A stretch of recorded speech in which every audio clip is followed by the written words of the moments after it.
ระวังโอนเงินกี่ครั้งต่อปีที่ธนาคารจะส่งข้อมูลเราให้กรมสรรพากรเพื่อประเมินภาษีเราในเรื่องของการคำนวณภาษีนะก็มีกฎหมายใหม่เขาเรียกกฎหมาย e-payment หรือพรบแก้ไขเพิ่มเติมประมวลกฎหมายราษฎากรฉบับที่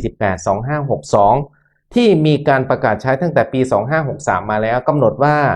กรณีมียอดเงินโอนหรือเงินฝากเข้าบัญชี 3,000 ครั้งต่อปีไม่จำกัดยอดเท่าไหร่ 3,000 ครั้งเขาส่งข้อมูลเลยหรือกรณีโอน400ครั้งแต่มียอดเงินเกินลิมิต2ล้านตรงนี้เขาส่งข้อมูลให้กรมสรรพากรเพื่อเรียกประเมินภาษีแต่ทีนี้มันก็มีข้อยกเว้นนะถ้ากรณีว่าเป็นบัญชีธนาคารเดียวกันนะทุกบัญชีรวมกันนะถ้าเกิน 3,000 ครั้งเขาส่งแต่กรณีต่างธนาคารเขาไม่นับรวม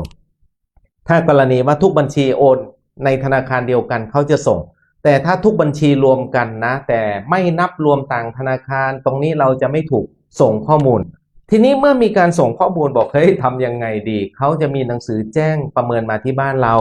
าก็มีต้องเตรียมบัตรประชาชนหนังสือแสดงการตรวจสอบไปซึ่งกรณีว่าถ้าได้รับหนังสือยังไม่ต้องตกใจเราเตรียมแสดงที่มาของรายได้เตรียมข้อมูลนะค่าใช้จ่ายค่าลดหย่อนบุตรจึงจะเป็นเงินได้พึงประเมินถ้ากรณีบุคคลธรรมดามีรายได้ต่ำกว่า 100,000 บาทต่อปีก็ไม่อยู่ในเกณฑ์ที่จะต้องพึงประเมินเราสามารถชี้แจงได้เป็นรายได้หักค่าใช้จ่ายหักค่าลดหย่อนบุตรทุกอย่างแล้วไม่เกินปีละ150,000ไม่ต้องจ่ายเหมือนเดิมนะตรงนี้เราเตรียมตัวกันนิดนึงอย่าโอนเพลินเช็คด้วยเกินจำนวนครั้งหรือยัง